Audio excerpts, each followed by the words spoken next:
Thanks to Lori MacGyver, John Goldsmith, Super John Goldsmith, and Null Test Channel for your recent YouTube comments. Thank you very much. We appreciate them. Part of Double P Media, doublepmedia.com. Spoiler alert, when this podcast talks about the books of his Dark Materials, it does so in the context of the most recent book. And when it talks about the television show on the BBC and HBO, it does so in the context of the most recent episode. You've been warned. You're listening to The Dust, a His Dark Materials podcast.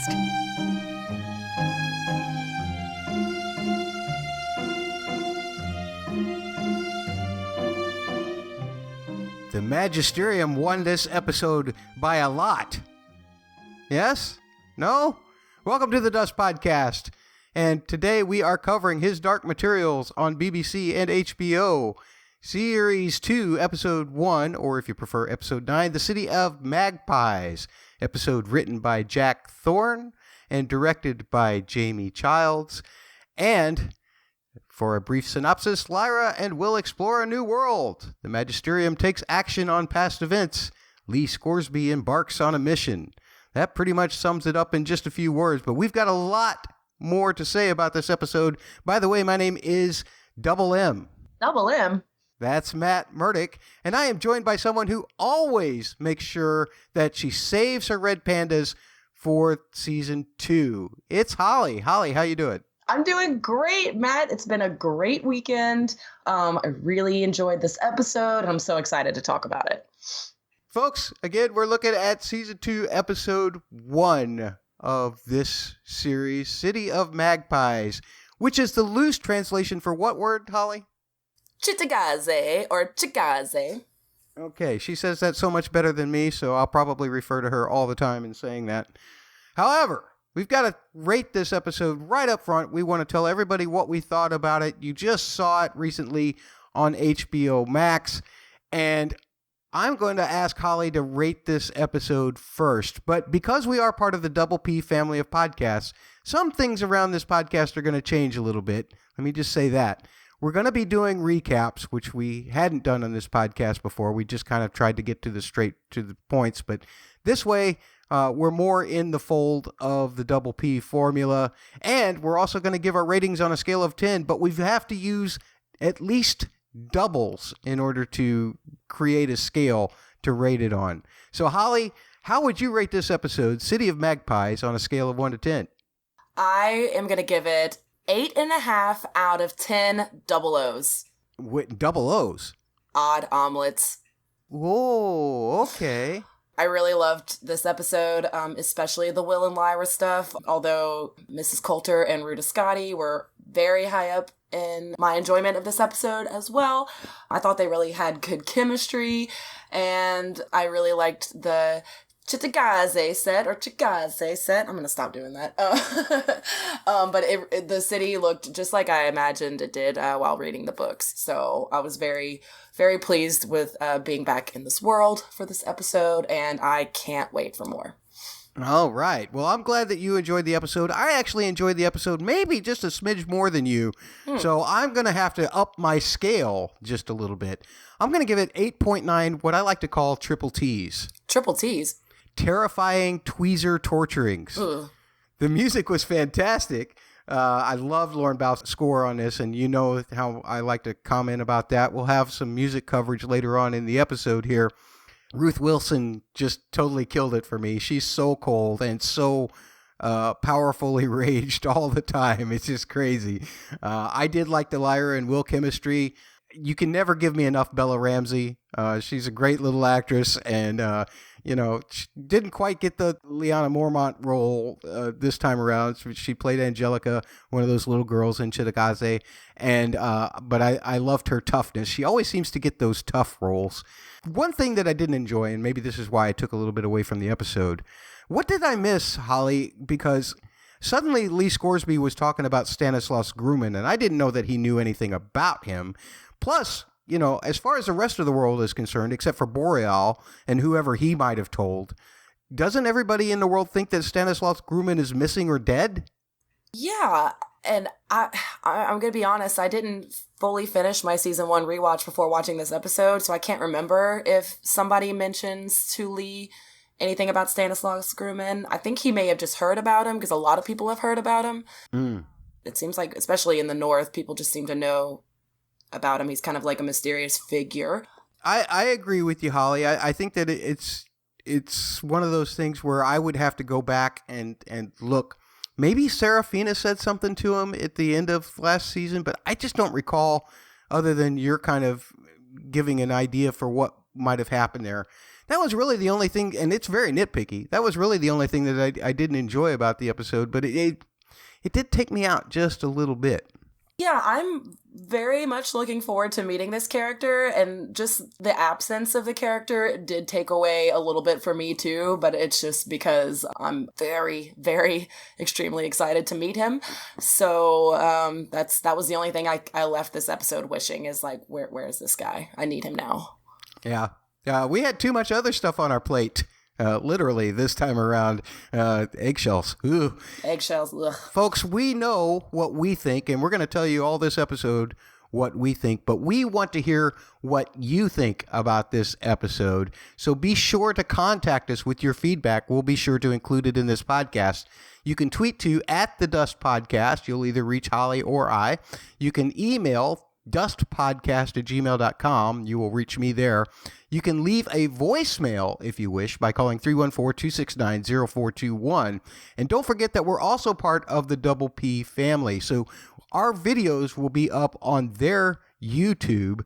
Here's a little cheat for that. If you go to youtube.com/user/fit and trim, you'll find the Double P Media YouTube, or you can just search for Double P Media on YouTube, and you'll find all kinds of great things that they're doing. You'll find our videos. You can leave feedback on our videos if you want your comments included in future podcasts here. But we also urge you to check out their coverage of The Mandalorian. Holly and I are both fans of that show, and we've been listening to Bubba and Catfish carry on a great deal about the episodes of The Mandalorian, a new season out now. Find Parsec Passion wherever you get your podcasts, and that's where you will find Bubba and Catfish talking about The Mandalorian and that murderous little green dude, the child. Don't you dare talk about my little baby Twoda like that ever again. He delighted in the whole bit about the rocket pack. And he's speaking of eggs and eggshells, he's eating the whole thing. Just stealing a woman's future. It's unbelievable. The guy's a murderer. That was really hard to watch. Oh my, I'm not gonna lie. I was very conflicted watching this past week's episode. But we're not here to talk about The Mandalorian. Let's let Bubba and Catfish handle that. That's right. And if you want to talk to any of those guys, just follow @TheWordDouble, the letters PHQ on Twitter. You can go to Facebook.com/TheWordDouble and the letters PHQ.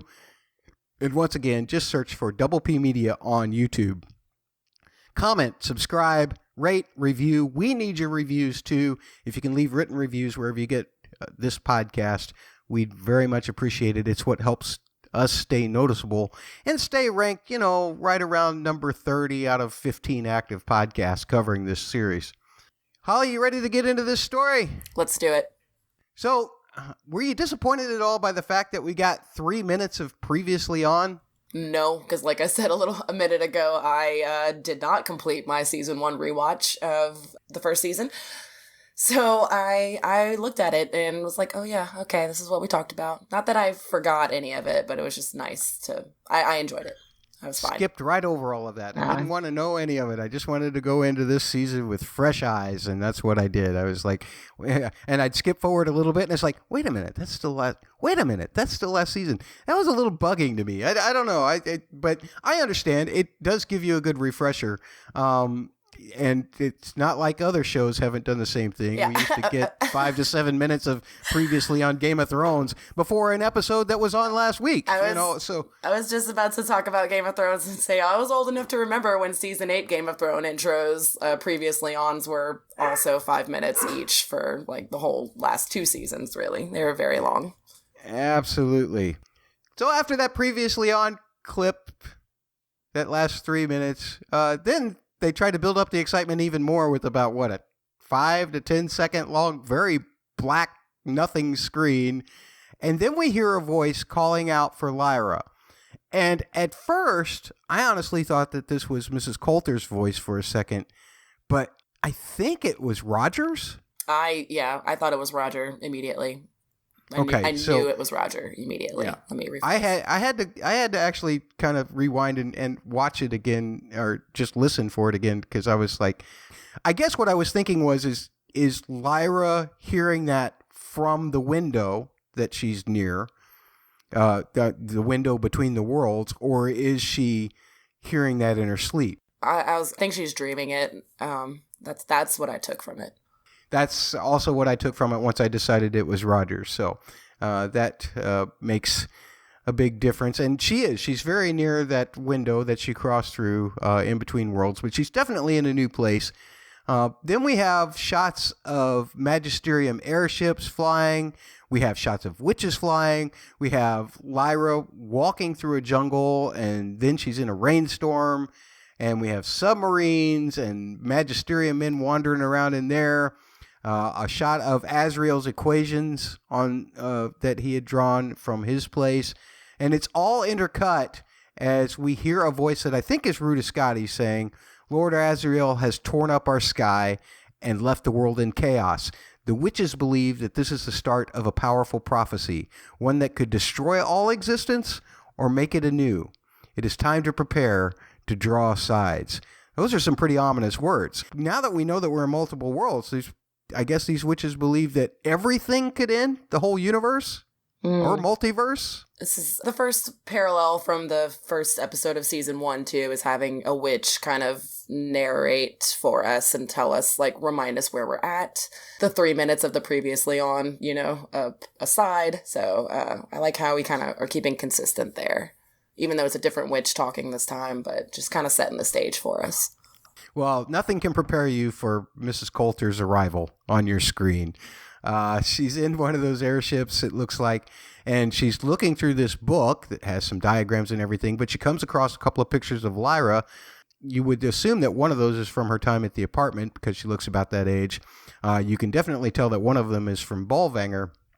But then there's one picture of her younger, right? Mm-hmm. So she evidently was keeping more track of Lyra than she's let on before. Is that right? Or is she looking through one of Azrael's books, who would be keeping track of her? I didn't think too deep into this.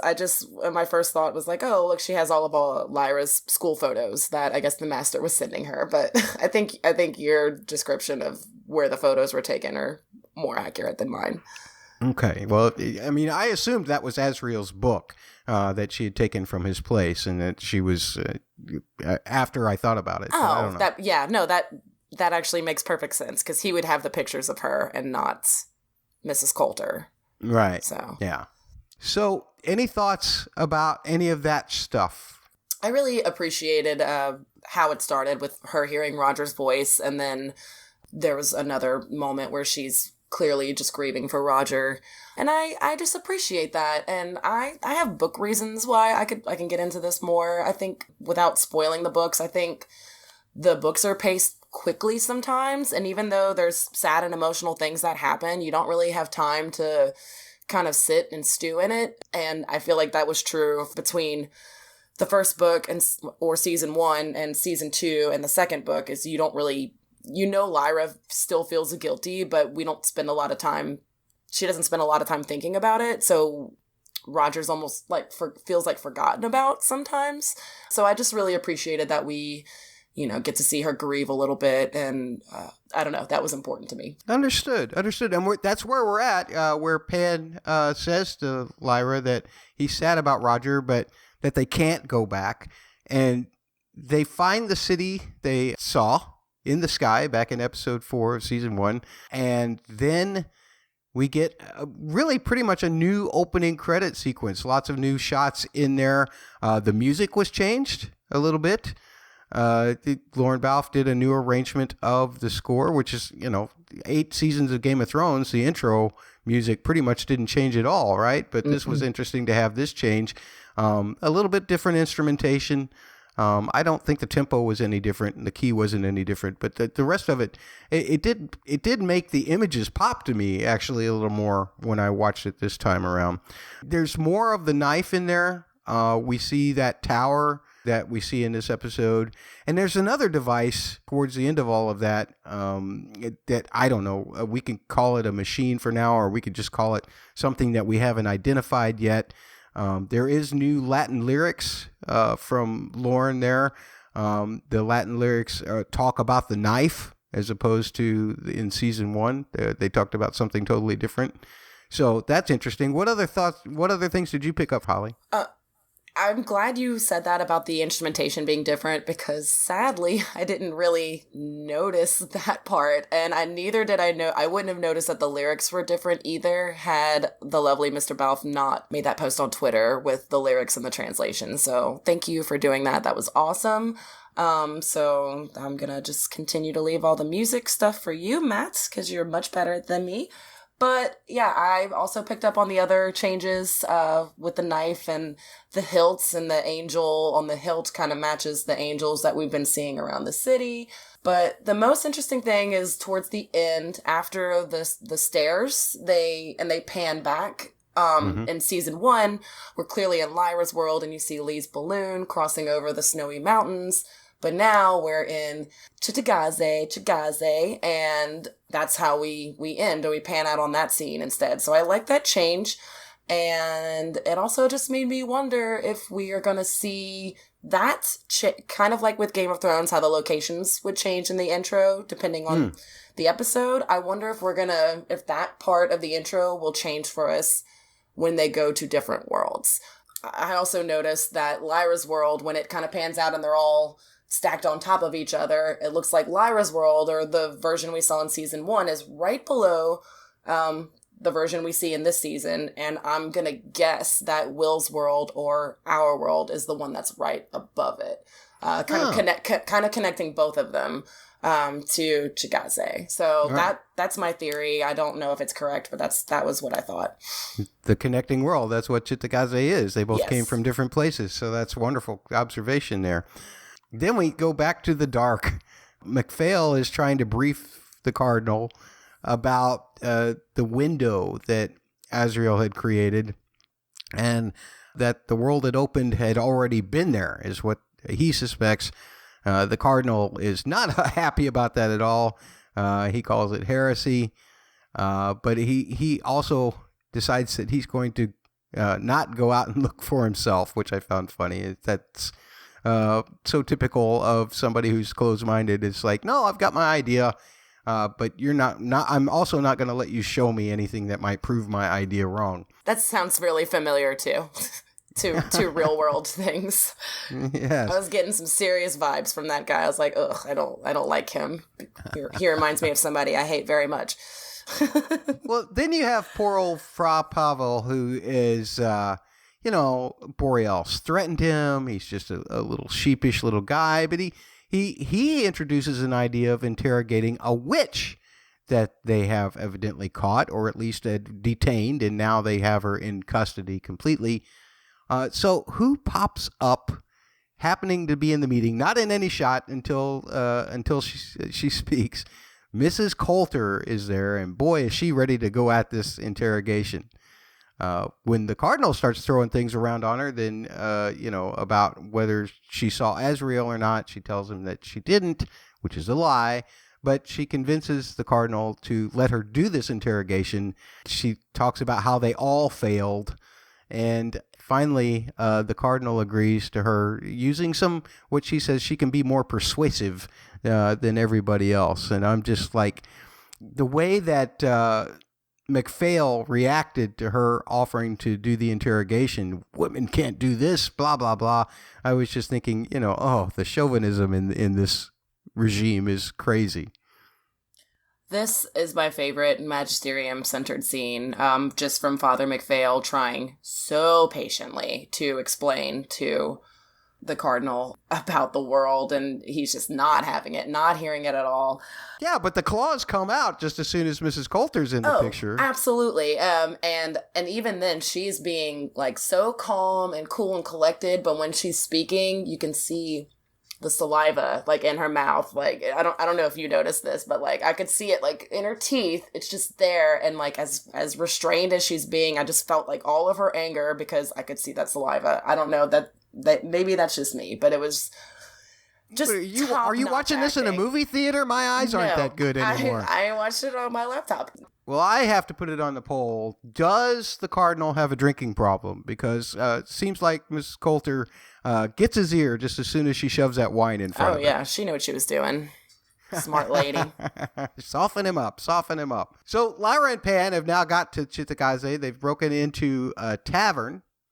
Will doesn't know who she is, so he tries to reach out to her, and he's pretty unsuccessful. She manages to put him in a position that he wasn't expecting to be in. And they officially meet, I suppose, and they have to sort out this whole thing. Will is astonished by the fact that Lyra has a demon, and Lyra doesn't like that at all. And maybe also the fact that he doesn't seem to have one. But she's running off, and Pan's saying, hey, don't make assumptions that this Will guy might be helpful. You had a note in here that I didn't catch. What was that? That Lyra she puts Will down the same way Asriel puts her down in the first episode of season 1 when she kind of sneaks in the retiring room at Jordan College. So it was just another nice callback to the very first episode. I loved it. I also liked Will's reaction to Pan. I don't remember if this happened. I don't think it happened this way in the book, but it's just such a human, at least in our world, it would be such a human reaction. We're like, oh my God, it's talking. And then, and then Pan's reaction, like, he does know not to touch me. I know that's just some kind of reminder exposition probably hidden in there, but I just thought it was really funny. Yeah, I enjoyed it too. As far as Demon and their humans interaction, one of the best ones I thought was Lee Scoresby and Hester griping at each other a little bit. Hester wants her heater, damn it. That's a double H, a Hester heater. You got to have one of those. And when they talk about what's happened and whether they should join the fight or not, Lee's telling her that he's just focusing on Lyra, that's his mission.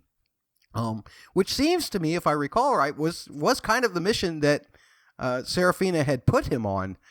So it seems like, at least he's staying true to that. But they are on their way to see the witches' conclave, I suppose you would call it. You see some of the islands where I'm assuming that they are meeting. There's little juts up out of the ocean. And I loved that shot. I thought that was beautiful. Anything about those? Not really. I love Lee Scoresby and I love Lin-Manuel Miranda, but I really felt like he had the least to do in this episode, and he was just kind of there to give us an eye into the witches area. And like I said, as much as I liked seeing him, I enjoyed it, but it wasn't really of consequence for me. Especially this scene. Maybe the next scene would have been a little more meaningful as far as Lee goes, but this scene was kind of a placeholder. But I did enjoy the fact that I actually enjoyed this Lee Scoresby scene better than I did at the Witches' Conclave, to be honest, because it did have a little bit of humor in it. And, we've heard Hester kind of pestering Lee about things before, like, you're going to go get in a fight and what have you. And here's another thing, there's nothing you can do about the compass. The storm got it, but fix that heater, more or less, is what Hester was saying. So I love that. Hester Pester. Got to get us a Hester heater, a double H. Will tracks down Lyra as Pan is telling her that they have to change plans. So Will and Lyra end up finding common ground in both of them being new to this world, and they consider exploring together. There was a theme in there that I originally thought was the lighter Lyra theme, but it's actually not. It's actually a brand new theme, which I'll talk about in the music section. First of all, Holly, this is a scene where didn't Pan change like 3 different times? He started off as one animal and then flew up to her? And then, or is that the next scene that for sure twice? I think he was his pine marten, and then he turned into a bird as she's walking away to like catch up with her. And then when he lands, he's back to the form that we're used to seeing him in, right? Okay. Maybe, I don't know. I already forgot. I'm sorry. It's either in that scene or it's in another one coming up. So, what else do you have about this? Just speaking of Pan, he was showcased a lot in this episode, and that's probably my other highlight, just in general highlight of this episode, was how much dialogue he had in these first couple scenes with Lyra and Will. Pan is probably talking to Will more than Lyra is, and I just don't remember him having so much dialogue in season 1, so I'm glad to see him like have it and talking to Will, and also just seeming to be the wise one in this episode. Like everything he says to Lyra is just, it just makes sense. And it's like, okay, like he feels like the adult in this episode of between these three, which is weird because he's a part of Lyra. So, I mean, this is really just Lyra's self saying it too. But, yeah, I don't know. I really loved Pan this episode. Going back to the night that this episode aired in the UK on BBC One, I was just following the hashtag, and somebody had tweeted that they wondered if this was a different actor doing Pan's voice, but to me it sounded the same, and I haven't checked IMDb. Okay, it's weird. I thought it sounded like the same, but his voice was deeper, like he's aging with Lyra. Oh, but I also did not confirm with the cast, with the cast list or anything, so I don't know for sure. Okay. So let's go back to the submarine then, and Mrs. Coulter begins her interrogation.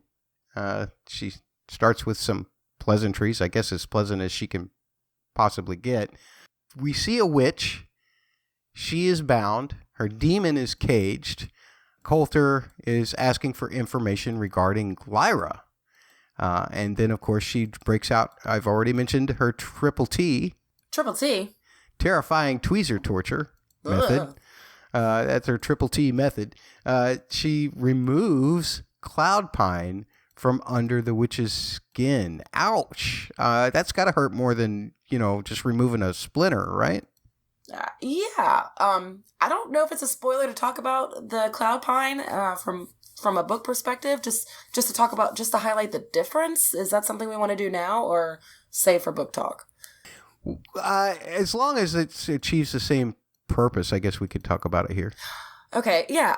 So in the book, the witches, I think they just have to hold some Cloud Pine and they can fly with it. So right. I really appreciate this really creative, imaginative change where it's under their skin. And thinking back on season 1, we saw this in Seraphina, but we didn't know exactly what it was. So this was just a really neat change they did that was a surprise to me, a book reader, in the first episode of the second season, that this is the way they went with it. So I thought that was really cool. And it would look weird for them to just be flying around and holding branches. So I like this. I like this so much. So I'm really glad. When I saw the tweezers, though, the first thing I thought was that she was going to be plucking feathers off of her, the witch's demon, which also gave me the chills. And this whole thing was just like not fun for the witch, but a cool surprise for me. Well, I know that the demon wasn't one, but I can't help but say that was a double P. Double P? Actually, a triple P. A triple P? Yeah, a possibly plucked pigeon. Yeah. Ouch. Ouch. Speaking of doubles, Lyra and Will, they do a little double S. Double S? That's street strolling. And they discuss whether dust is good or bad as they're talking about it. And then they realize that 2 girls are watching them. They chase after them.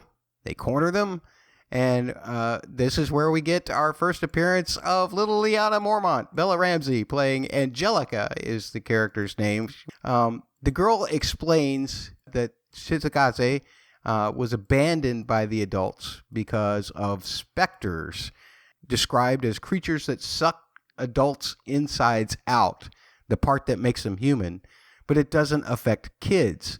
They also mentioned that Will is close to being susceptible because of his age. about to turn to a man. Lyra, probably not so much, Angelica decides. And they also mentioned someone named Tulio. And Lyra and Will agree that the pair of girls are probably not going to be trustworthy, as she makes fun of him for, paying another double P. Double P? Plundered pops. Yeah. These are going to go real well, aren't they? We don't say pop in the South, by the way. No, you say soda. Or Coke. Coke. Oh, that's right. You say Coke. What kind of Coke you want? I want a Coke. I want a Pepsi Coke. Anyway, so here's my question, Holly. I mean, is Philip Pullman just anti-kids growing up? Is that what this is all about? Because now we find out that in Lyra's world, they believe that if you reach a certain age, that you're going to be, the dust is going to settle on you. You're going to have sin. And of course, your demon can no longer change. So there's a deterrent for any kid to grow up. And here, once you reach a certain age, hey, the specter's going to come after you and suck your insides out, your soul out of your body. So that's not very nice of Philip Pullman to scare kids like that. No, not at all. But I guess the parallel here is that at puberty, something changes in all of these worlds. After you reach puberty, something significant is going to happen to you. So I guess that's the message that he's trying to give us right now. What did you think about seeing Bella in this episode? Even though we recorded a podcast talking about the casting for this season, 2020 has been so crazy that I forgot. And I was really excited when I saw her, and I thought she was awesome. Yes, she does get to play this bad girl kind of role a lot. I saw a lot of her, like, Leona Mormont faces she pulled in some of these scenes. But, and also did not miss when she opened that bottle with her teeth. Whoa. Like, oh my God. Wow. She can take out a giant and she can, pop a pop. So I will not mess with these feral children. That's for sure. They seem dangerous. One of the things that I like about it, just exploring the episode as a whole, is the fact that, it doesn't seem like either Angelica or her friend really care about what happens to the adults. Now they have the run of the place, but they have to see the inevitability. I guess, enjoy life while you can is their motto. Yeah, when she was like, "Oh, now we get to run around the city," and I was just thinking, I was like, "Oh, what are you gonna do when you get older? Like, have you thought about that? Like, what's gonna happen? Are they just gonna enjoy their life until they can't anymore?" I also really, in this scene, when I really appreciated the exchange between Lyra and Will when she gets sassy and he's like, "Well, if you don't stop acting like a grown-up, the specters are gonna get you." And just, yeah. I love these moments of Lyra just being a kid. Even though she's on this very important journey to save the world, essentially, they still give her room to be a kid and let her be a kid. And this was just perfect. The face she made and the face that Will made back at her. I love it. It was so cute. Well, I love the fact that Will is so responsible. I mean, he's picking up things that he breaks and he's putting them back on the table. I don't know why he's not just getting rid of it. Maybe he thinks he's going to glue it back together later. But here he's paying for the sodas or whatever those are. Do you know the name of those pops? I know that they have a brand name. I've seen screenshots of them, but I don't know exactly what they were called. I don't recall. No, I don't know. And I was kind of thinking about the book where it's actually Coca-Cola in the book. And I was like, that's not Coke. So that was my first thought. Maybe it's Sunkist. Yeah. Yeah. And then I also I guess this is in the same scene when Pan says to Lyra, "You'll soon understand." I guess about growing up and the demons and the settling. What was that? What that was about? Do you remember? Oh, I thought that he was. I thought that he said when she was fixing his omelet that he was saying that Will soon understand what a demon is. Yeah. No. Yeah. She's trying to explain to Will about what a demon is, and she's like, "I'm not used to having to explain this to anyone." And the way that Pan says, "You'll soon understand," is just another moment for me that highlights, like, why does Pan seem to know more than Lyra does in this moment? I don't know. I was just kind of getting these vibes. I don't know about you. Well, it's fine. I liked it, but it was just kind of interesting I'm like, Lyra knows everything he knows, and he knows everything that she knows. So it's, I don't know. Yeah, that's a little bit of a gray area, I suppose. Mm-hmm. Yeah. Lee is going on with his quest. He's met up with Serafina Pekla and many of the other witches. They're having a conclave again. And he's stating that he's going to look up this Stanislaus Grumman and some kind of magical item that he's heard about that can possibly protect Lyra. Serafina gives her approval, and she gives him something that he can use to call on her, and she will hear him wherever he is. Mm-hmm. So my question is, because she looked like she reached up to her arm, and then all of a sudden she had something in her hands, and then she handed it to him, and we never exactly saw what it was. Did she give him some of her cloud pine? I think so. Okay, so that is what that was. Because sometimes the visuals get lost on these old eyes, so I want to make sure that I got that right. Yeah, well, and if you remember in season 1 when they meet Dr. Lancilius, I think he gives Lyra a piece of a spray of her cloud pine too, and gives her the same instructions. Right. Okay. Totally forgot about that. Then another witch, a badass witch, comes up, Ruta Scotti. She arrives and she debates as to whether Lee should even be there or not, and Serafina kind of puts that down. But then she informs the Witches' Council about this witch that is under the control of Mrs. Coulter, named Katja.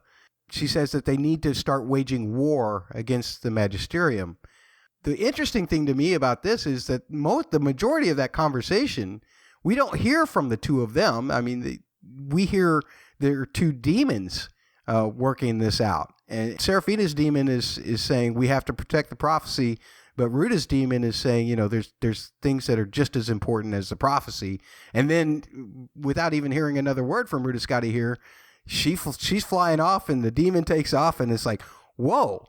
So I'm assuming that in front of everybody, they were having a conversation similar, but since there was some distance between those two demons, that those demons were just kind of mimicking what was going on, or at least the thoughts, maybe projecting it in their own way. But I don't think that everybody down there in the conclave was looking up at the demons, waiting on them to work it out, were they?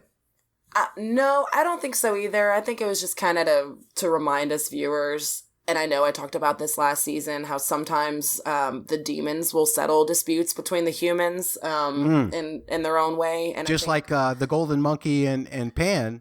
Oh, yeah. In the episode in the apartment. Yeah, for sure. Whether they're physically fighting, if one demon overtakes another, the human that demon who is winning is winning the fight. And I think, I don't know if they showed it in season 1, but they talk about it in the first book where the demons of the kids, if they're fighting, whichever demon is overtaking the other one is the clear winner. So it's just another good example of how the demons settle the differences between the humans, sometimes without even needing the humans, or witches in this case. How pretentious are all the witches' demons? They all they all sound like snobs. And I didn't put this in my notes, but they just seem snobby. Well, it's funny because when we first heard, I guess it was the beginning of episode 5, maybe, when we first met Serafina's demon, we heard the story Kaisa. We heard the story of Lyra's prophecy retold from him. Mm-hmm. And he sounded pretentious there. And it's just that actor, it's just the voice he's using is pretentious, and then somehow Ruta Scotti's is even more pretentious, and I'm just man, ugh. I don't know. I would be uncomfortable in conversations with these people. I know that. Yeah, absolutely. Would you be uncomfortable eating eggs with shells in them? Even though that's not what we get here. It's a double E. A double E? An eggs exchange. Aww. Yeah. And Will suggests that maybe they should hang out and explore the place together. But Lyra is moving at 100 miles an hour, which she has to have explained to her as being fast. And she says she's going to move into Will's place, picks the very bed that he had been sleeping in. And Pan seems to approve of the whole bit there. I love the chemistry of that. I also loved the idea of Pan being approving of something that Lyra's done, because up until this point in the episode, he hadn't been very approving of her actions. Pan is the parent in this episode. And this just sticks. He's like, finally, you're doing something right. Good job. Absolutely. So, Ruta, we're back to her, and she's flying through a thunderstorm. And badass, by the way. So. Yeah, that was some great shots. Would not contend with that witch. And Mrs. Coulter is continuing to interrogate Katya and asking if the witches had traveled between worlds before and what the witches had told Azrael. Because, of course, Mrs. Coulter knows that Azrael gets around, and probably with a lot of witches as well. But Katya mentions that Mrs. Coulter cannot stop the prophecy, and that Lyra actually has, or is known by another name as well. And that, of course, Mrs. Coulter's interest in Lyra, it spurs her on to pluck another little bit of cloud pine, add it to her collection. Oh. And as we get a little closer to the truth, Ruta Scotty comes into the submarine and releases Katya, we'll call it, who had asked for that release, as Ruta Scotty's demon had told her. And she manages to take out a couple of guards along the way out as well. And their last little blow is she attacks the Cardinal, sticking something in him, stabbing him, I suppose, before she leaves the ship. And that whole sequence, it just looked great, from the flying to, especially in the sub, in the Bolvanger episode in season 1, we kind of got a sense of that from Serafina when she took out, all of the Magisterium people there very quickly.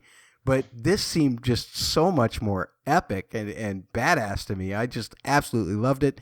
The music added great effect, the way it had that kind of pause in it when they were face to face. It was wonderfully done. It was very dramatic. I loved it. Yeah, I think if I was Seraphine, I would not want to go toe to toe with Ruta for sure. I really did like this scene a lot, but I can't help but get Harry Potter, like later Harry Potter film vibes. When she's like flying around, especially when she's attacking all those guys, and how she kind of becomes smoky in between. It reminds me a lot of the Death Eater attack at the beginning of Half-Blood Prince, when they're kind of attacking London and they take down the bridge and they're just kind of zooming all over the place and they're smoky, and then they stop and do some damage and then they get smoky again. And that's kind of how it reminded me a lot of that, but I also didn't hate it either. It looked great. It looked great to me. Yeah. High quality production coming out of Bad Wolf Productions, as opposed to old Doctor Who episodes. I've been going to sleep to Christopher Eccleston Doctor Who episodes, and so don't you dare talk bad about it. They are fantastic episodes. They don't look that great. Something that doesn't look that great. I will hear no more, okay? We are done. Okay, well, something that doesn't look that great to Lyra is the alethiometer. She doesn't want to use it. Pan wants her to use it. He's being pretty adamant about it, but he says, what would you ask it if you were going to use it? And Lyra says she'd ask, if her mother's still following her. She'd ask about her father. Would Roger ever forgive her? Aw. And I know, it made me so sad. Again, I'm loving this Roger love. Keep the memory of Roger alive, Lyra. Keep it alive. That's right. He was our sweet, sweet boy.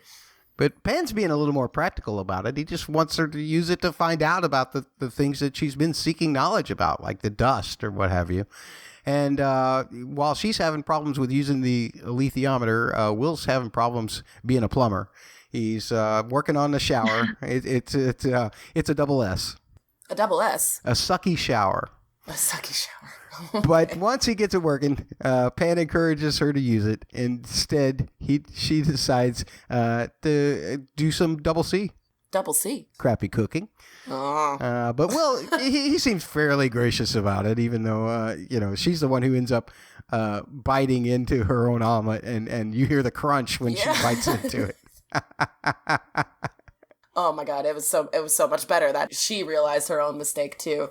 But I thought it was really sweet, even though she had no idea what she was doing, even though she tried to shame Will for being a kitchen boy in his world. Maybe not shame, but she's just like, she just deduced that has to be what he is because he knows how to cook. And then she's like, oh, okay, well, I guess I can do this. And I just love that she went and she tried and she did what she thought she needed to. She was wrong, but it's okay. She tried. Yeah, that's admirable. Evidently never worked in the kitchens at Oxford, ever. Ever. So... Or she can't even bathe herself. I'm surprised she... That's right. Mrs. Coulter had to help her take a bath the last time we saw her. She didn't know how to bathe herself before, so she had people do that for her. Even at Jordan College, she had people bathing her. Like, she didn't never do that herself. Yeah, that's Talk about privilege. Right. Well, I'm glad that Will was gracious about the whole kitchen boy thing, and because there can be nothing... going back to earlier in the episode, there can just be nothing more, what's the word I'm looking for? Well, it's pretty insulting to have somebody pick up the food that you cooked for them and then throw it back down on a plate, right? Yeah, okay. So he's much more gracious about her eggs than she was about his, although she ended up liking the omelette. So I think that's what she called it. I don't think Lyra has ever had to worry about offending anybody in her entire life. So, and she's still not worried about it. That's true. They go exploring after breakfast, or midday breakfast. Breakfast anytime. That's what we say. They go exploring, and then they find a guy who they suspect has been spectered. And again, this looks an awful lot like our demonless child, right? It looks a lot the way just kind of being a zombie like Billy Costa. Mm-hmm. It was creepy. It was creeping me out. Yeah. That guy was a good actor for just not having any words or anything. I found it interesting that Lyra, I guess in the same way that Billy Costa had responded to some people, at least a little bit, to Lyra somehow in certain ways, that Lyra was able to tell him, it's okay, go on your way. And she kind of pushed him and he just kept walking. I don't know. I guess that's just a motor response or something like that. Yeah, I have a feeling I would probably react the same way if I was her. It was sweet though, especially after we just talked about her being offensive to Will, but I don't know, it was nice. Yeah. After Lyra sets him on his way, then we've got more drama because there seems to be nothing but drama in this area around the tower. Mm-hmm. We hear some kids screaming and a cat rowing, and sorry, what was that? The cat was what? Rowing. And Will knows that he's found his guide cat, the one that brought him through the window. But they're being attacked by Angelica and all the kids from Tithagaze, and so they have to face off with them. It takes Pan revealing himself because they had agreed that they would have to. He would have to hide since he was the odd. Since her type of person was the odd person out. Lyra even reminds Pan that he was supposed to hide. But, I mean, what else are you going to do? Pan's the one who made all of that happen. It was Pan that saved the cat, not Will. Mm-hmm. So. Well, yeah, but Will was in there telling them how wrong they were, rightly so, how wrong they were for abusing that cat. You gotta love a guy who rescues a cat, so Lyra can keep him. Even though Lyra and Pan helped, but, I mean... Yeah. Will is the one that went running towards the sound of the cat in trouble. Yeah. So. Yeah. Well, it's more or less it's Will's cat. He's not going to let anything happen to that. Evidently, though, by the way that they react to him, they're saying that he must not be from Tithagaze because I guess they make that determined for the fact that most people in Tithagaze don't like cats. I don't know this. I can't explain this. I don't know why. Why would you not like a cat? I work with cats every day, and they scratch and bite me, and I still like cats. So what's your problem? Yeah. In the sub, we have Ms. Coulter waiting for McPhail. He's tending to, I'm assuming, a near-death or comatose cardinal. Lots of double C's in this podcast. Mrs. Coulter basically suggests that McPhail should, let the cardinal's fate rest in the hands of the authority. rather than trying to get him quickly to someplace to recover. And that she'll even offer to tend to the Cardinal because MacPhail, he's a little restless. He needs a new job. He needs to move up in the company.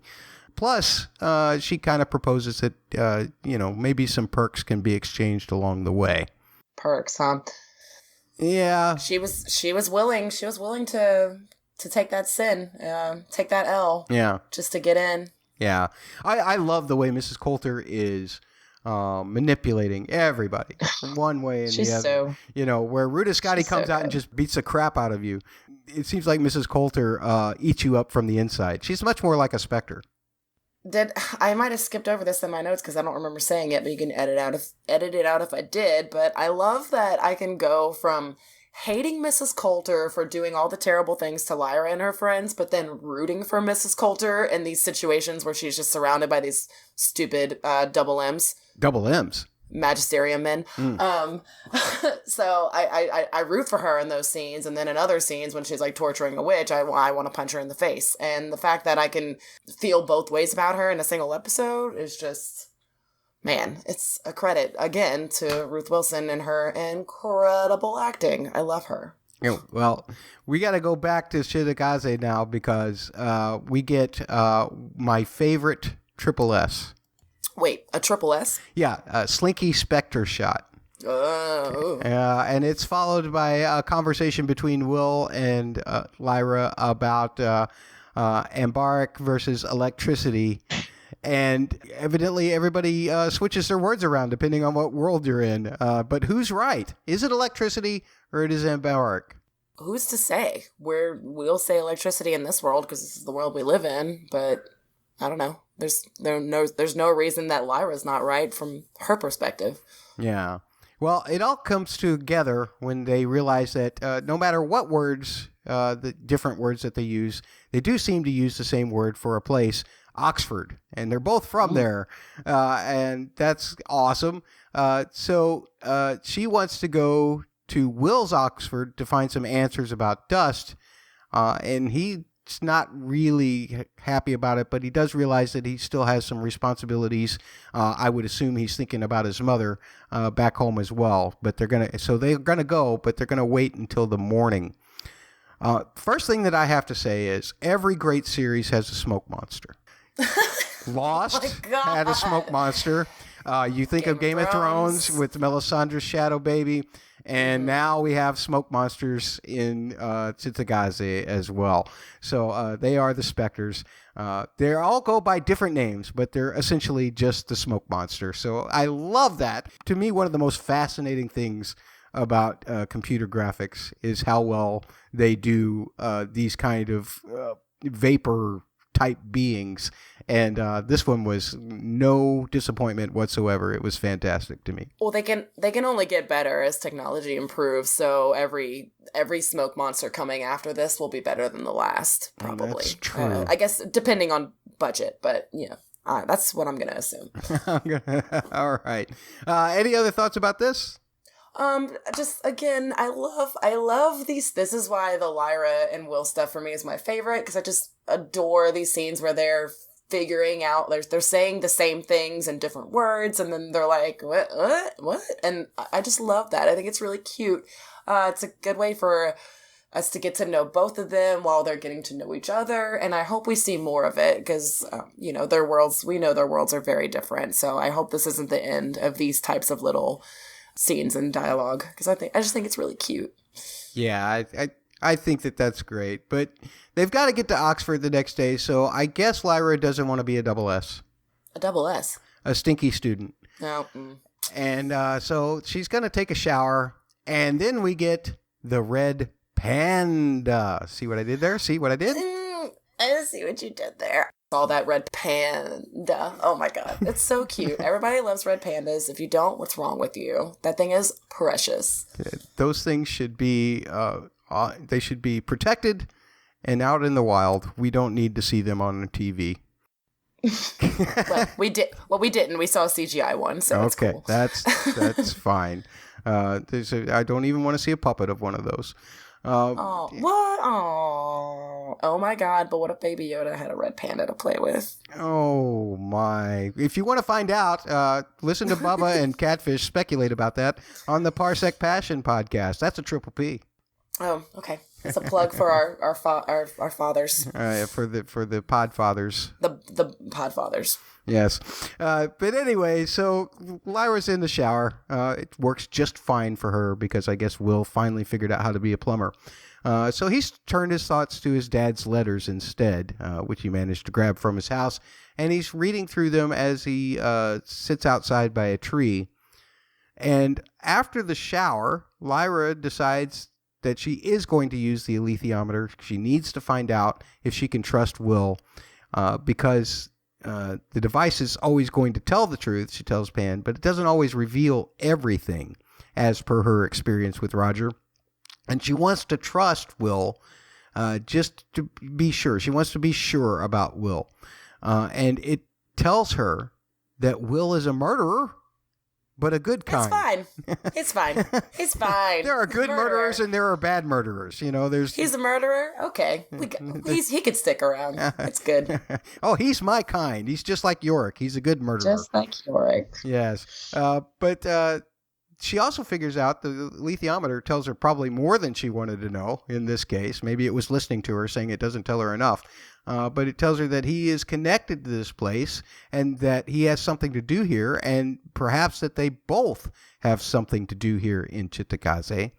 And as this is all going on, we see Will intercut a little bit with reading his letter, and then all of a sudden he has this flash of a vision of a knife of some kind, and for some reason he's drawn to the tower, and as he's looking at that tower, a specter, a smoke monster, comes up from right behind him and towers over him, and that's the end of the episode. Ooh, I hope Will doesn't come of age in the next 3 seconds. Yeah. That scene, boy, that's spooky stuff right there. Okay, I'm waiting till the very end. We got to the end of the episode, and I'm going to go back to the intro. I forgot to mention this, but it is worth noting that in the intro, Daphne Keene and is it Amir Wilson? That's his name, correct? Mm-hmm. Their names were together in the opening credits instead of being singled out by themselves, and they were like together on the screen, like one on one side, one on the other. I just thought that was really interesting because now that they're together and their names are together in the credits now. Fantastic. Well, folks, those are our thoughts about the episode. Unless you have any final ones, Holly? I thought that was funny that they were both hiding their prized possessions in their beds. So Will had his letters under the mattress and Lyra had her alethiometer under her pillow. Ooh. Keeping their secrets from each other in their beds. Love that. Again, we see a lot of similarities between these two, and perhaps now that we see those similarities, it makes it easier to believe, and with what the alethiometer said, it makes it easier to believe that these two belong together to serve a greater purpose. For sure. You want to play a couple of games with me, Holly? I love games. Oh, good. Well, the first one is one that has never been your favorite, but I'm going to make you play it anyway. We're going to play a game called 3 Words. And folks, we want you to play with us too. Remember, you need to tweet at the Dust Podcast. You need to email dustpodcast@gmail.com. You can call 314-269-0421. Or you can leave comments on our YouTubes on Double P Media. Search for Double P Media on YouTube. And we want to hear what your 3-word description of this episode will be. We'll play catch up, and we'll always take your episode thoughts or your 3-word descriptions anytime, and we'll put them in the next podcast that we record. So, Holly, I want to know what your 3 words to describe this episode would be. My 3 words are feral children survive. Ooh. That bread, when I want to call, Bella Ramsey was tearing that bread open to share with Lyra and Will, it looked so good. It made me really hungry for bread. And thinking about it, I really want some bread right now. So, but yeah, those are my 3 words. They're okay. Yours are better. Well, my 3 words are naturally a triple C. A triple C? Creepy, conniving Coulter. Mm-hmm.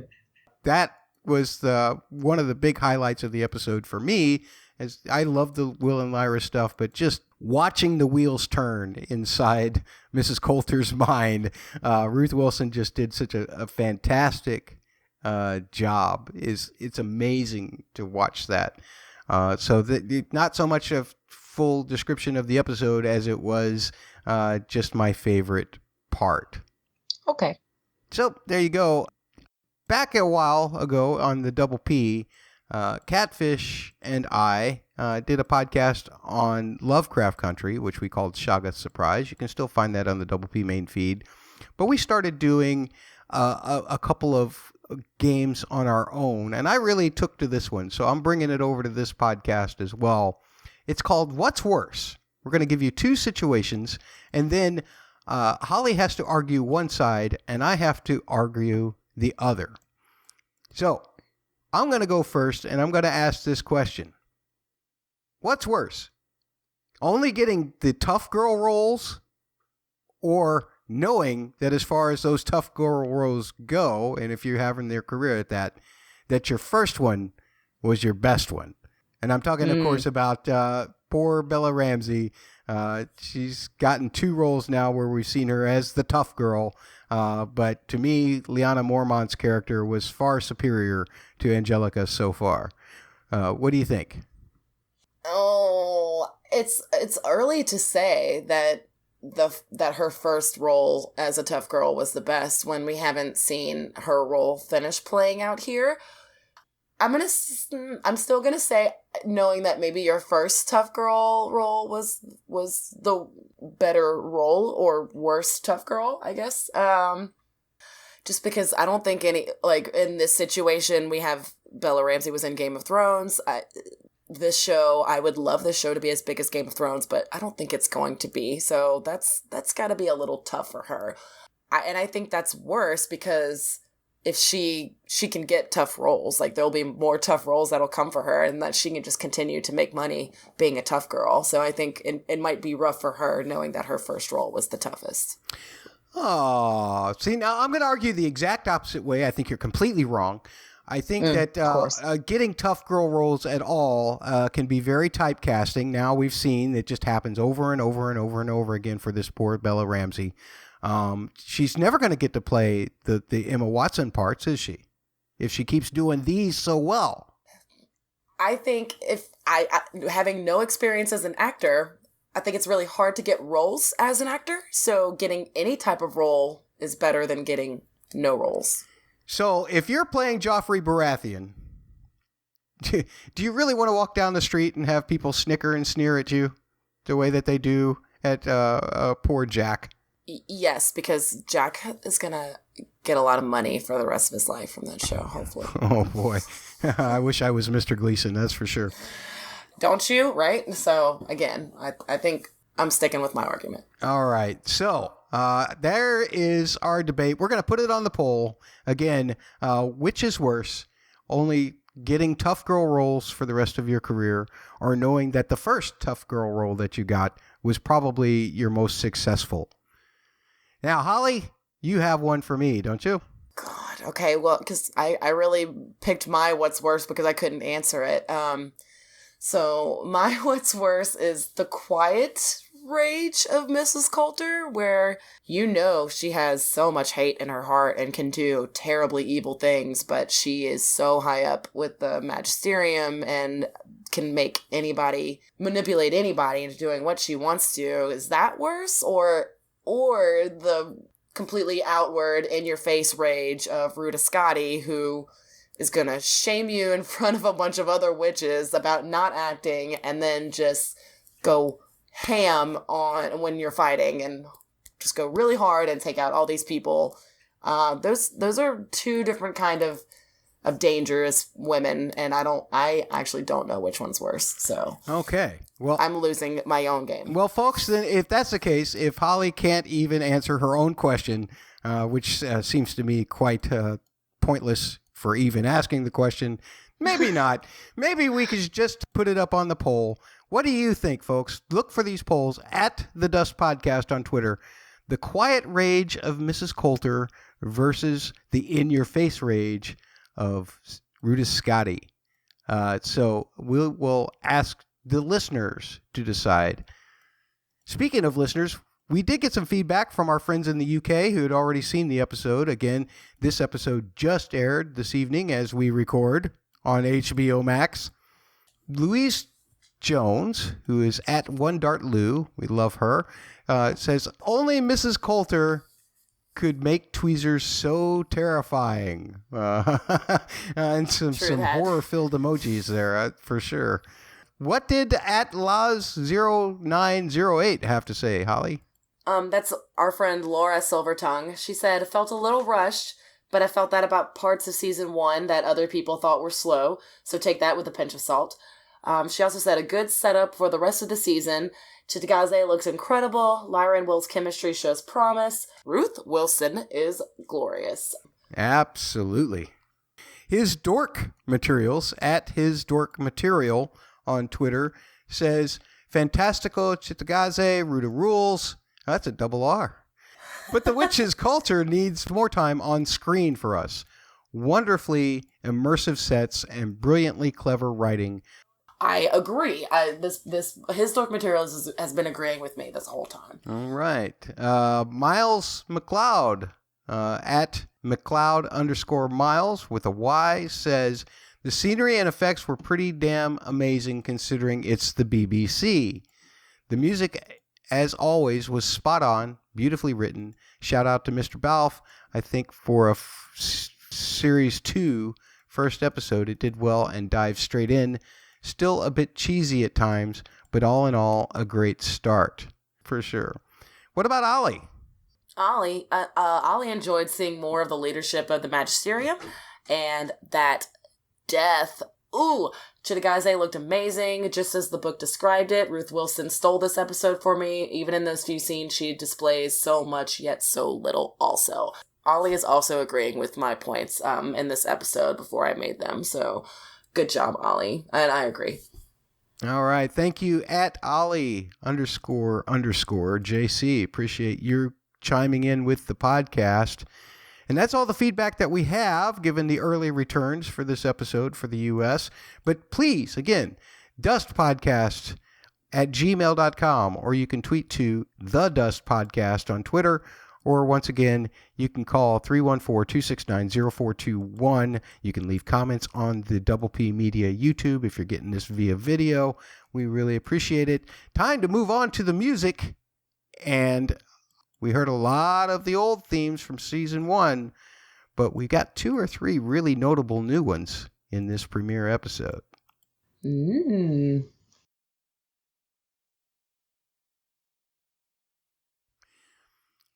folks, that's going to just about wrap it up for the TV-only audience. We do have some more book spoiler stuff coming up at the end of all of the information that you're going to get about the podcast and the end music after all of that. We will be talking about some things that only apply to the books. So that way, if you're a TV-only person, you will not be spoiled. You can turn off here in just a moment. But please, once again, we need you to subscribe, rate, and review. Written reviews are most helpful. Wherever you're getting this podcast, we really appreciate you listening. We really appreciate you subscribing. And we really, really, really appreciate if you would leave us a written review. I might come up with a contest. It seems to be another thing for the Double P, that you have to have a contest in order to pick a winner to win something. Holly is very well aware of this. She has won many things before she became part of the Double P, when she was just a lowly listener. That's a double L. Wait, so am I no longer qualified to win prizes anymore?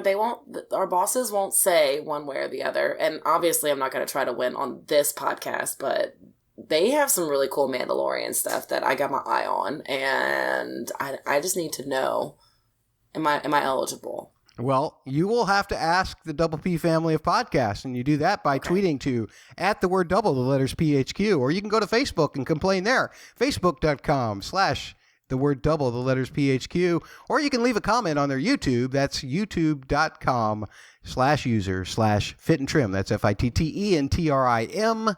or you can just look up Double P Media on the YouTube. As for us, once again, The Dust Podcast on Twitter, dustpodcast@gmail.com. You can leave a voicemail. We like voicemails because then we don't have to do any work. 314-269-0421. And Holly, if people want to just bypass me completely and talk to you about his Dark Materials, how do they do that? You can follow me on Twitter at HuntPants.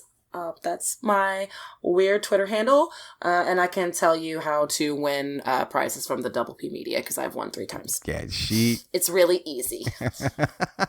They're not making it easy this time. Have you seen what they're making the hoops they're making you jump through for the Mandalorian this time around? I have screenshots on my phone. I just need to send them. I need to send them over. But yes, they're good for it. I hope we're good for it. The only problem, Matt, I wish I had things from His Dark Materials to give away. I have no His Dark Materials products except for the actual books. That's all I have, and I'm not giving those away because they're mine. Sorry. Well, I will find something either in the HBO store or on Amazon. We will find you something. Again, I haven't figured out what even contest we're going to have yet, so we will keep you up to date on that for sure. Don't forget that you can find me at Musical Concepts if you wish to, and we will see you next time on The Dust, unless you're a book reader, and then we'll be right back.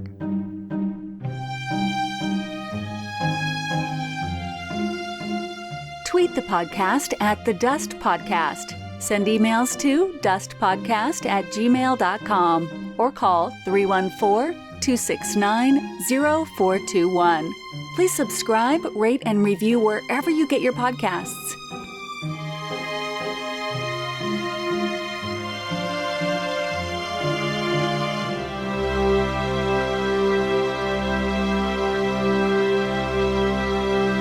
Part of Double P Media, doublepmedia.com.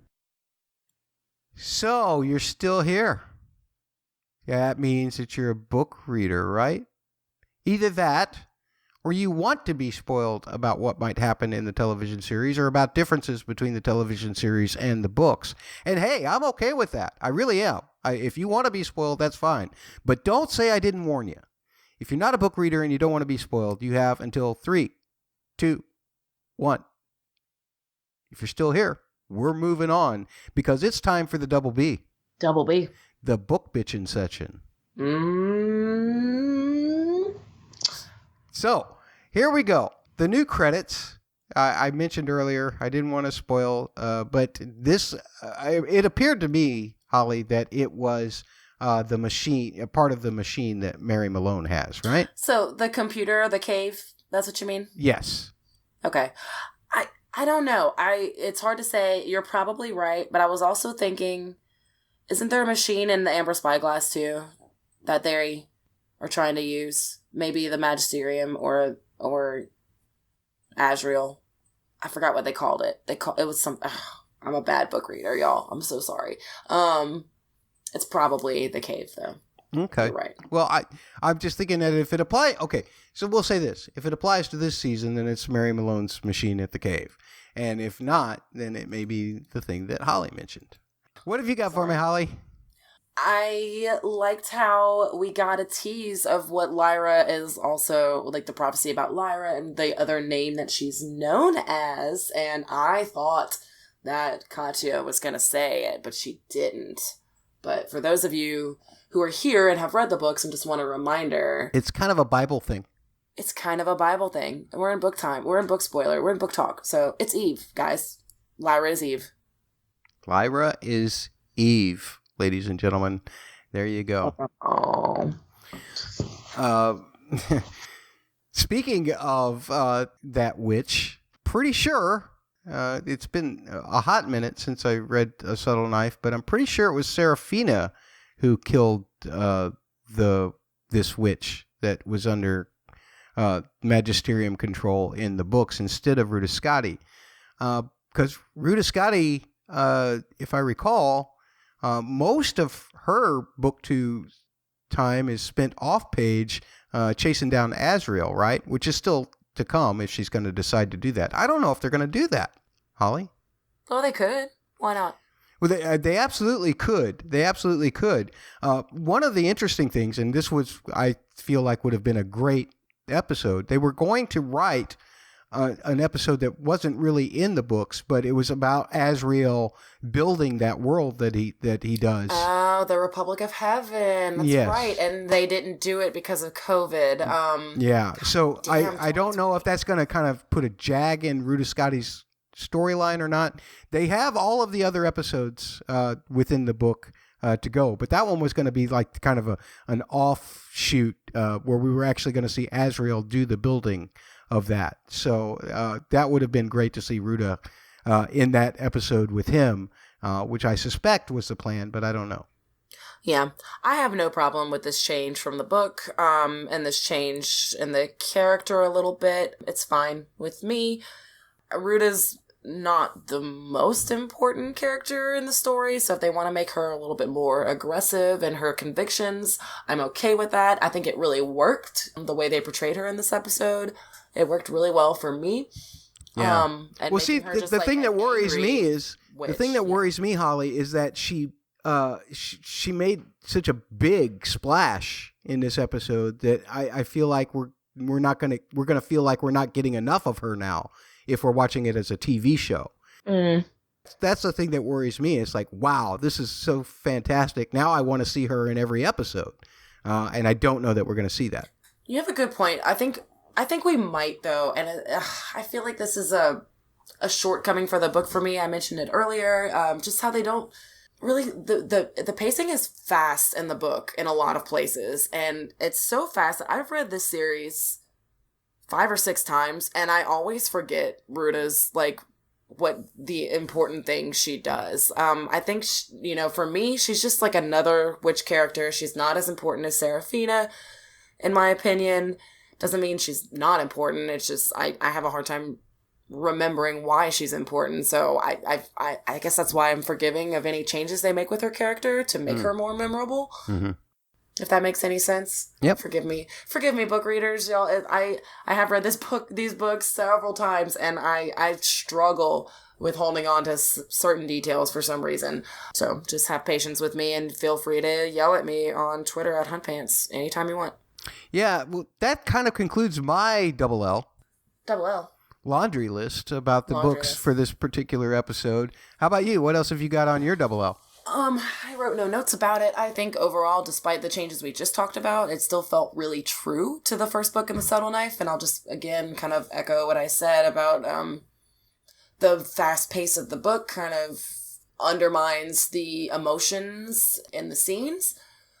So, like in the books, we know she's going to go to the underworld because she wants to save Roger. But Roger is almost not mentioned at all in the Subtle Knife. I again, just going to appreciate that extra mourning that Lyra does for Roger to keep his memory alive and make him important. So he continues to be a good motivation for her to want to go into the world of the dead later on. Mm-hmm. And again, the Will and Lyra like meeting each other. I like this episode a lot because it's just a lot more meatier watching it on TV, the way they wrote it and the way they acted and portrayed it versus reading it in the book. It's hitting these points better for me, if that makes any sense. Yeah. Well, one of the things that I find interesting is Jack Thorne, the executive producer of this show. And wrote, I think, all of the episodes last series. He's constantly talking about, and he's kind of changed wording to make it kind of his own, but he says keeping the soul of the books is his main intent for doing these. But he's going to have a lot of extra writing credits along with him in this particular series. We're going to see a lot of women writers coming up pretty soon. Do you... Good. Yeah, and I agree. Very, very good. But do you feel like the tone of the series will change any as more writers are writing the scripts? I don't think it has to. Game of Thrones had a crazy amount of writers, too, over the seasons. And while you could argue that the tone was different from season to season in certain areas, especially whether they were going with on book or off book, I still think it it felt pretty consistent to me. I don't see why that has to change here. Okay. But we'll see. I don't know. I just hope they add more to what's already there instead of change things. I think that's what I would expect. Right on. Very cool. What else do you have for me? I do have another thing when they are walking, when Pan and Lyra are walking through Chigase, and Pan is asking if Azrael was responsible for this, and Lyra says, I wouldn't put it past him. Like, that's some fun foreshadowing, because we know that Azrael let all the specters into this world when he blasted that hole in between the worlds. So this is his fault. The state of Chigase is Azrael's fault. So I like that we get a little hint of that in this episode. Excellent. That's a great point. Anything else? No, I want more Boreal, and I can't wait for John Perry. I cannot wait for John Perry, Stanislaus Grumman. I'm very excited. Again, like I said earlier, he was the biggest thing missing for me in this episode. Not that we needed a reason to see him, but ooh, I'm ready. I'm just so ready. I'm ready.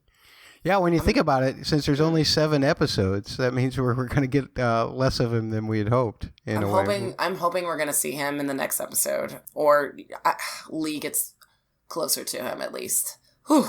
Oh man, I'm so excited. I love him. Right on. Yeah, we got to get Lee to it. That's what we got to do, and that would seem to be next on the checklist of Lee's storyline for sure. Anything else? No, they mentioned Tulio. We all know that Tulio is Angelica and Paola's brother, but they don't know that, our show-only viewers won't know that yet, nor do our characters, Lyra and Will. I thought that was very interesting because Tulio was mentioned, and then instantly Angelica kind of waved that off, tried to change the subject, which I thought was very an interesting way to get us connected with that name without it spoiling anything for the viewers. It's straight from the book too. That's exactly how it happens in the book too. So okay, great. Yay! Oh, Mary Malone! We're gonna get Mary Malone. Okay, soon. Hopefully next. Yeah, it's got to be next episode. They're gonna go. If they're going to Oxford, Oxford, we're gonna get a Mary Malone. So excited. So here's another thing about that. I was thinking along the lines of Lord Boreal, because in the books, she kind of remembers him just a little bit, or she feels uneasy about him. Initially at first, but she has a feeling that she knows him from somewhere without quite placing him. Yeah. And in the show, they didn't really even put him in the same room. She'd have had to look, I think, while she was talking to the reporter, she'd have had to look across the room to even see him. Yeah. Now he's going to recognize her. Would he recognize him? He would not as far as the show goes. No, because he didn't come into his. Oh no, he did, didn't he? Did he, or was it just the mom? Oh, okay. Now I need to go back and watch. But either way, Lyra is the first one that is going to encounter him in that world anyway, because he's gonna pick her up in the car. If they do, but like the book, he's gonna pick her up in the car, and he's gonna take the alethiometer, and Will's not gonna see him until they try to go back and get the alethiometer and he's gonna demand the knife in return. So the first time we're gonna see him we're gonna see Boreal with Lyra is probably gonna be that scene where they're talking about trepanning. Yes, I hope they have that. It's in there. I've seen it. I watched a BFI special last week, and they actually showed that scene, so it's definitely going to be in there. Yay! And he gives her the card and everything, and she looks kind of weirded out, as any girl would, I would imagine, with an older guy creeping over you and being so delighted to hear that you know something about trepanning, even if it is just what you just read on the shelf. So yeah. So that's all set up. So maybe we'll see that next week. We'll have to hope. I don't see any other book obstacles in front of Lyra and Will. And I'm trying to figure out how they're going to pace this season to where they get to the point where Lyra and Will are out away from Chitagaze, away from the city, And, when Lee has to hold everybody off. Every time I see Lee in this series, I'm just probably going to quietly cry to myself. I'm going to go ahead and guess right now that Will is going to get the knife by episode 7. Oh, absolutely by episode 7. That seems like a far away. Maybe 6, but 7. But because he has to know. I know that there's an episode entitled Tower of the Angels. I would imagine that's going to be the episode. That's the knife getting episode for sure. Yeah. It's got to be. Yeah. And we've seen all that stuff, him fighting with Tulio over it in the trailer. Mm-hmm. So, or at least in the most recent trailer. Yeah. You weren't with me on that one. But. Yeah, that looks intense. Sorry I was not there to talk about that trailer with you, by the way. No. Sorry, listeners. Anything else? That is all I have for this episode. I'm very excited about what's coming. I think I'm more excited about season 2 than I was watching season 1.